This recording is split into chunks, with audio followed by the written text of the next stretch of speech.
ಬಾಬಾ ಸಾಹೇಬ್ ಅಂಬೇಡ್ಕರ್ ಅಮರವಾಗಲಿ, ಅಮರವಾಗಲಿ. ಬಾಬಾ ಸಾಹೇಬ್ ಅಂಬೇಡ್ಕರ್ ಅಮರವಾಗಲಿ, ಅಮರವಾಗಲಿ. ಬಾಬಾ ಸಾಹೇಬ್ ಅಂಬೇಡ್ಕರ್ ಅಮರವಾಗಲಿ, ಅಮರವಾಗಲಿ. 200 ಮೀಟರ್ಗಳ ಬಾಬಾ ಸಾಹೇಬ್ ಅಂಬೇಡ್ಕರ್ ಅವರ ಪುತ್ಥಳಿ ಬೇಕೇ ಬೇಕು. ಬೇಕೇ ಬೇಕು, ಬೇಕೇ ಬೇಕು. 200 ಮೀಟರ್ಗಳ ಬಾಬಾ ಸಾಹೇಬ್ ಅಂಬೇಡ್ಕರ್ ಅವರ ಪುತ್ಥಳಿ ಬೇಕೇ ಬೇಕು. ಬೇಕೇ ಬೇಕು, ಬೇಕೇ ಬೇಕು. 200 ಮೀಟರ್ಗಳ ಬಾಬಾ ಸಾಹೇಬ್ ಅಂಬೇಡ್ಕರ್ ಅವರ ಪುತ್ಥಳಿ ಬೇಕೇ ಬೇಕು. ಬೇಕೇ ಬೇಕು, ಬೇಕೇ ಬೇಕು. 200 ಮೀಟರ್ಗಳ ಬಾಬಾ ಸಾಹೇಬ್ ಅಂಬೇಡ್ಕರ್ ಅವರ ಪುತ್ಥಳಿ ಬೇಕೇ ಬೇಕು. ಬೇಕೇ ಬೇಕು, ಬೇಕೇ ಬೇಕು. ಎಲ್ಲರಿಗೂ ಮೊದಲನೇದಾಗಿ ಜೈ ಭೀಮ್. ಸ್ನೇಹಿತರೆ, ಏನು ಇವತ್ತು ನಾವು ಪತ್ರಿಕಾಗೋಷ್ಠಿ ಕರೆದಿರೋ ಉದ್ದೇಶ ಏನಪ್ಪ ಅಂದರೆ, ಏನು ಈಗಾಗಲೇ ಮಾರ್ಚ್ 6ನೇ ತಾರೀಕು ದೇಶದ ಇತಿಹಾಸದಲ್ಲಿ ಯಾರೂ ಮಾಡದೇ ಇರತಕ್ಕಂಥ ಹೋರಾಟ ಏನು ಭೀಮ್ ಪ್ರಜಾ ಸಂಘದ ವತಿಯಿಂದ ಬೀದರ್ನಿಂದ ಬೆಂಗಳೂರು ಫ್ರೀಡಮ್ ಪಾರ್ಕ್ವರೆಗೂ 1035 ಕಿಲೋಮೀಟರ್ಗಳ 45 ದಿನಗಳ ಒಂದು ಕಾಲ್ನಡಿಗೆ ಜಾಥಾ ಏನು ನಾವು ಮಾರ್ಚ್ 6ನೇ ತಾರೀಕಿಂದ ಏಪ್ರಿಲ್ 19ನೇ ತಾರೀಕು ಏನು ಬೆಂಗಳೂರು ಫ್ರೀಡಮ್ ಪಾರ್ಕ್ನಲ್ಲಿ ಮುಕ್ತಾಯವಾಯಿತು. ಉದ್ದೇಶ, ನಮ್ಮ ರಾಜ್ಯದಲ್ಲಿ ಬಾಬಾ ಸಾಹೇಬ್ ಅಂಬೇಡ್ಕರ್ ಅವರ ಪುತ್ಥಳಿ 200 ಮೀಟರ್ಗಳ ಒಂದು ಎತ್ತರದ, 200 ಅಡಿ 300 ಅಡಿ ಅಲ್ಲ, ಇದು ನಾನು ಹೇಳ್ತಾ ಇರೋದು 200 ಮೀಟರ್ಗಳ ಎತ್ತರದ ಒಂದು ಬಾಬಾ ಸಾಹೇಬ್ ಅಂಬೇಡ್ಕರ್ ಅವರ ಪುತ್ಥಳಿ ನಿರ್ಮಾಣಕ್ಕಾಗಿ ಒಂದು ಹೋರಾಟ ನಾವು ಹಮ್ಮಿಕೊಂಡಿದ್ವಿ. ಹಂಗಾಗಿ ಏನು ನಾವು ಸುಮಾರು 3 ವರ್ಷಗಳಿಂದ ನಾವು ಏನು ಮನವಿಗಳನ್ನು ಸರ್ಕಾರಕ್ಕೆ ನಾವು ಮನವಿಗಳು ಕೊಟ್ಕೊಂಡು ಬರ್ತಾನೇ ಇದ್ವಿ. ಹಂಗಾಗಿ 2025 ಜನವರಿ ತಿಂಗಳಲ್ಲಿ ನಮಗೆ ಸಮಾಜ ಕಲ್ಯಾಣ ಇಲಾಖೆಯಿಂದ ನಮಗೆ ಒಂದು ಪತ್ರವನ್ನು ಕೊಡ್ತಾರೆ. ಏನಂತ, ಯಾವುದೇ ಕಾರಣಕ್ಕೂ ಪುತ್ಥಳಿಗೆ ನಿರ್ಮಾಣ ಮಾಡೋದಕ್ಕೆ ಸರ್ಕಾರದ ವತಿಯಿಂದ ಏನು ಸುಪ್ರೀಂ ಕೋರ್ಟ್ ಆದೇಶ ಇರೋದರಿಂದ ಯಾವುದೇ ಪುತ್ಥಳಿಗೆ ಮಗದೊಂದಕ್ಕೆ ಅವಕಾಶ ಇಲ್ಲ ಅಂಥೇಳಿ ನಮಗೆ ಒಂದು ಪತ್ರದ ಮೂಲಕ ನಮಗೆ ತಿಳಿಸ್ತಾರೆ. ಆ ನಿಟ್ಟಿನಲ್ಲಿ ನಾವು ಏನು ಬೀದರ್ನಿಂದ ಬೆಂಗಳೂರು ಫ್ರೀಡಮ್ ಪಾರ್ಕ್ವರೆಗೂ ಜಾಥಾ ಇಟ್ಕೊಂಡಿದ್ವಿ. ಆ ಜಾಥಾದಲ್ಲಿ 40ನೇ ದಿನಕ್ಕೆ ಈ ರಾಜ್ಯದ ಹೆಮ್ಮೆಯ ಮುಖ್ಯಮಂತ್ರಿಗಳಾದಂಥ ಸಿದ್ದರಾಮಯ್ಯ ಸಾಹೇಬರು ಏನು ಬಾಬಾ ಸಾಹೇಬ್ ಅಂಬೇಡ್ಕರ್ ಅವರ ಜಯಂತಿಯ ದಿನದಂದು ಒಂದು ಘೋಷಣೆ ಮಾಡ್ತಾರೆ. ಇಡೀ ಭಾರತ ದೇಶದಲ್ಲಿ ಅತಿ ಎತ್ತರವಾದ ಒಂದು ಬಾಬಾ ಸಾಹೇಬ್ ಅಂಬೇಡ್ಕರ್ ಅವರ ಪುತ್ಥಳಿ ನಮ್ಮ ರಾಜ್ಯದಲ್ಲಿ ನಿರ್ಮಾಣ ಮಾಡ್ತೀರಿ ಅಂತೇಳಿ ಏನು ಘೋಷಣೆ ಮಾಡಿರ್ತಾರೆ. ನಾವೆಲ್ಲ ತುಂಬ ಸಂತೋಷಪಟ್ರಿ. ಆಗ ನಾವು ನೆಲಮಂಗಲ ತಲುಪಿದ್ವಿ. ಆ ಜಾಥಾ ಕಾಲ್ನಡಿಗೆ ಜಾಥಾ ನಾವು ನೆಲಮಂಗಲ ತಲುಪಿದ್ವಿ.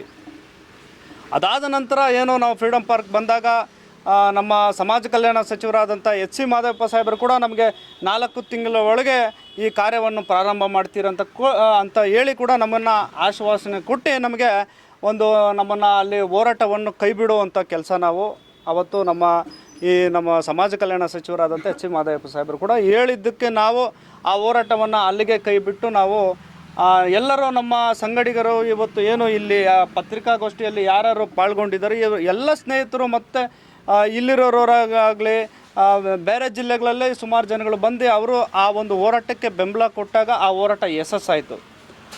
ಈ ನಿಟ್ಟಿನಲ್ಲಿ ನಾವು ಇವತ್ತೇನು ಅಕ್ಟೋಬರ್ 4 ತಿಂಗಳು ಗಡುವು ಹೇಳಿದ ಮೇಲೆ ನಾವು ಮಾದೇವಪ್ಪ ಸಾಹೇಬ್ರನ್ನ ಕೇಳಿದಾಗ ನಮಗೆ ಇನ್ನೂ ಕಾಲಾವಕಾಶ ಬೇಕು, ಇನ್ನೂ ಆ ಕೆಲಸದ ಮೇಲೆ ಇದ್ದೀರಿ ಅಂಥೇಳಿ ಆ ಒಂದು ಆಶ್ವಾಸನೆ ಕೊಟ್ಟಿರ್ತಾರೆ. ಈ ನಿಟ್ಟಿನಲ್ಲೇ ಸರಿ ನಮಗೆ ನ್ಯಾಯ ಸಿಗೋದಿಲ್ಲ ಅಂಥೇಳಿ, ಯಾಕಂದರೆ ಇವತ್ತು ಆಯಾ ರಾಜ್ಯಗಳಲ್ಲಿ ಅವು ಯಾವುದೋ ಒಂದು ಮನವಿಗಳು ಕೊಟ್ಟಿಲ್ಲ. ಅಂಬೇಡ್ಕರ್ ಸ್ಟ್ಯಾಚ್ಯೂ ಬೇಕಂತೇಳಿ ಯಾವುದೇ ಒಂದು ಮನವಿಗಳು ಕೊಟ್ಟಿಲ್ಲ.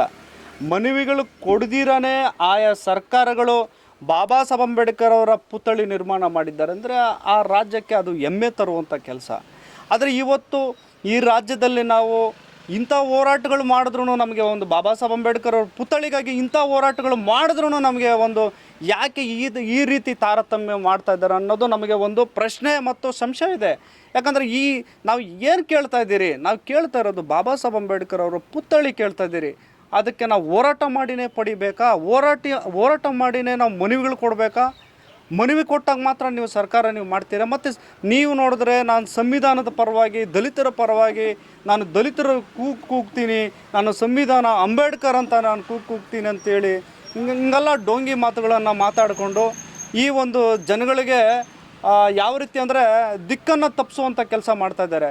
ಈ ನಿಟ್ಟಿನಲ್ಲಿ ನಾವು ಏನು ನವಂಬರ್ 3 2025 ಏನು ಇದೇ ವರ್ಷ ನವಂಬರ್ ತಿಂಗಳಲ್ಲಿ ನಾವು ಕೋಲಾರ ನಚಿಕೇತನ ಭವನದಿಂದ ಬೆಂಗಳೂರು ಫ್ರೀಡಮ್ ಪಾರ್ಕ್ವರೆಗೂ ನಾವು ಕಾಲ್ನಡಿಗೆ ಜಾಥಾ ಹಮ್ಮಿಕೊಂಡಿದ್ದೀವಿ. ಹಂಗಾಗಿ ಕಾಲ್ನಡಿಗೆ ಜಾಥಾ ಮುಖಾಂತರ ಬಂದು ಫ್ರೀಡಮ್ ಪಾರ್ಕಲ್ಲಿ ನಾವು ಅನಿರ್ದಿಷ್ಟಾವಧಿ ಹೋರಾಟ ನಾವು ಹಮ್ಮಿಕೊಂಡಿದ್ದೇವೆ. ನಾವು ಸರ್ಕಾರದವರು ನಮಗೆ ಒಂದು ಪತ್ರ ಕೊಡಬೇಕು, ಈ ರೀತಿ ನಾವು ಮಾಡ್ತೀರಿ ಬಾಯಿ ಮಾತಲ್ಲಿ ಹೇಳಿದ್ದಾರೆ ವಿನಃ ಈಗ ಸಿದ್ದರಾಮಯ್ಯ ಸಾಹೇಬರು ತಾವೆಲ್ಲ ಮಾಧ್ಯಮದಲ್ಲಿ ತಾವು ನೋಡಿರ್ತೀರ, ಇಡೀ ದೇಶದ ಅತಿ ಎತ್ತರವಾದ ಒಂದು ಬಾಬಾ ಸಾಹೇಬ್ ಅಂಬೇಡ್ಕರ್ ಅವ್ರ ಪುತ್ಥಳಿ ಮಾಡ್ತೀನಿ ಅಂಥೇಳಿ ಅವರು ಹೇಳಿಕೆ ಕೊಟ್ಟಿದ್ದಾರೆ, ಸಂತೋಷ. ಆದರೆ ನಾವು ಬಾಯಿ ಮಾತಲ್ಲಿ ಇನ್ನು ಕೇಳೋಕ್ಕೆ ನಾವು ಆಗೋದಿಲ್ಲ. ಅವರು ಲಿಖಿತ ರೂಪದಲ್ಲಿ ನಮಗೆ ಅವರೇನಾದರೂ ಕೊಟ್ಟರೆ ನಾವು ಅಲ್ಲಿಂದ ನಾವು ಮನೆಗೆ ಬರ್ತೀವಿ ವಿನಃ ನಾವು ಯಾವುದೇ ಕಾರಣಕ್ಕೂ ನಾವು ಬರೋಂಥ ಕೆಲಸ ಇಲ್ಲ. ನಾವು ಫ್ರೀಡಮ್ ಪಾರ್ಕಲ್ಲಿ ಅನಿರ್ದಿಷ್ಟಾವಧಿ ಹೋರಾಟವನ್ನು ಹಮ್ಮಿಕೊಳ್ತೀವಿ.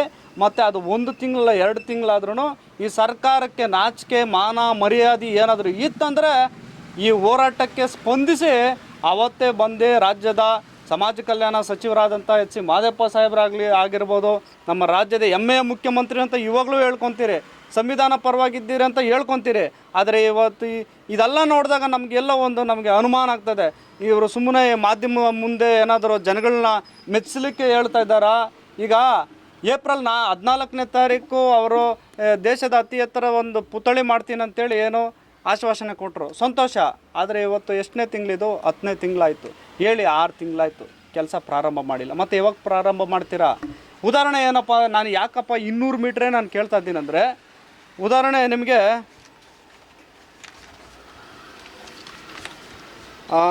ಸ್ನೇಹಿತರೆ ನೋಡ್ರಿ, ಇದು ಮಹಾರಾಷ್ಟ್ರ ಸರ್ಕಾರ, ಇದು BJP ಗೌರ್ಮೆಂಟ್. ಯಾವುದೇ ಸರ್ಕಾರ ಆಗಿರ್ಬೋದು, ಬಾಬಾ ಸಾಹೇಬ್ ಅಂಬೇಡ್ಕರ್ ಅವರ ಪುತ್ಥಳಿ 450 ಅಡಿಗಳ ಎತ್ತರದ ಒಂದು ಪುತ್ಥಳಿ. ಈಗಾಗಲೇ 60% ಕಾರ್ಯ ಸಂಪೂರ್ಣವಾಗಿದೆ. ಎಲ್ಲಿ? ಮಹಾರಾಷ್ಟ್ರ ಹಿಂದೂ ಏನು ನಮ್ಮ ದಾದರಲ್ಲಿ ಇದೆಯಲ್ಲ, ದಾದರಲ್ಲಿ 450 ಅಡಿ ಈಗಾಗಲೇ ಏನು ನರೇಂದ್ರ ಮೋದಿ ಸಾಹೇಬರು ಈ ಶಂಕುಸ್ಥಾಪನೆ ಆಗಿ 60% ಕಾರ್ಯ ಮುಗಿದಿದೆ. ಇದು ಮಹಾರಾಷ್ಟ್ರದಲ್ಲಿ 450 ಅಡಿ. ಮತ್ತು